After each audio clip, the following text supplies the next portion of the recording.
a board member of the Center for Jewish Genetics. As a result of an article I published about a personal story. I had a sister with Tay-Sachs who was born around the time I was 8 years old. When she was about 8 months old, she was diagnosed with Tay-Sachs after my parents noticed that she wasn't really developing like a normal baby. And Mindy lived to be about 3.5 years old. Obviously, that had a huge impact on our family. When I was older, I definitely wanted to get genetic testing for myself so we could avoid something like this happening to one of my children. The ability to get Jewish genetic testing, for me, I'm not a carrier, so it created peace of mind that I could go forward and, have children. Had I tested positive, then we would have dealt with it and sought out some different options.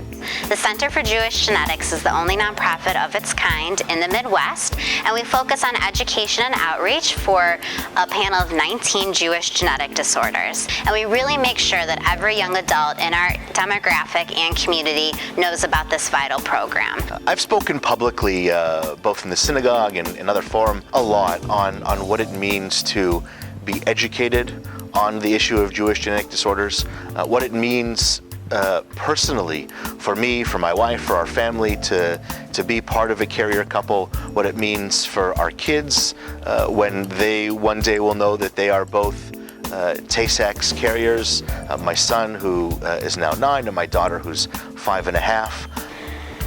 The Center for Jewish Genetics also focuses on hereditary cancer outreach. Hereditary cancer is more prevalent within the Jewish community, so while we focus on awareness of the single gene disorders, it's also very important that the word is spread about hereditary cancer. In individuals of Ashkenazi Jewish descent, they are 10 times more likely than the general population to have a hereditary predisposition to developing cancer.